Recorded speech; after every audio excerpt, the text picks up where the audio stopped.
இன்றைக்கி நான் carrot beans பொரியல் பண்ணியிருக்கேன். டேஸ்ட் ரொம்ப சூப்பராக வந்திருக்கு. இதை எப்படி செய்கிறதுங்கிறத இந்த வீடியோவில் பார்க்கலாம். வாங்க வீடியோக்குள்ளே போகலாம். இந்த பொரியலுக்கு கேரட்டு பீன்ஸ் ரெண்டையும் பொடியாக கட் பண்ணி 1/4 கிலோ எடுத்துட்டுருக்கேன். முதல்ல 2 டீஸ்பூன் எண்ணெய் சேர்த்துருக்கேன். 1/2 டீஸ்பூன் கடுகு போடணும். இதில் அடுப்பு மீடியம் ஃப்ளேமில் தான் வச்சுருக்கேன். கடுகு வெடிச்சிருக்கோம். ஒரு 1/4 டீஸ்பூன் ஜீரகம் சேர்க்கணும். அதிலே ஒரு 1/2 டீஸ்பூன் உளுந்து சேர்க்கணும். ஒரே ஒரு காஞ்ச மிளகா கட் பண்ணி வச்சுருக்கேன். அதை இதில் போடணும்.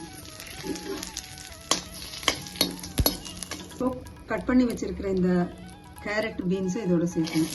பாசிப்பருப்பு ஒரு கைப்பிடி அளவு தண்ணியில் ஊற வச்சு வச்சுருக்கேன். ஒரு 10 நிமிஷம். அதையும் இதோட சேர்க்கணும்.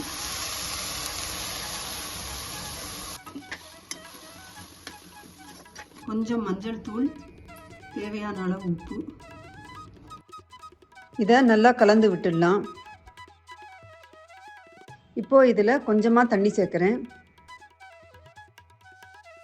இப்போது இதை மூடி வச்சு மூடிடணும். அடுப்பு மீடியம் ஃப்ளேம்லேயே இருக்கட்டும். 5 நிமிஷம் ஆனப்புறம் எடுத்து பார்க்கலாம். காய்கறி வேகலைன்னா இன்னும் கொஞ்சம் தண்ணி சேர்த்து மூடி வச்சு வேக வைக்கணும். இப்போது காய்கறியெல்லாம் நல்லா வெந்துடுத்து. இப்போது 2 டேபிள் ஸ்பூன் அளவுக்கு தேங்காய் துருவல் சேர்க்குறேன்.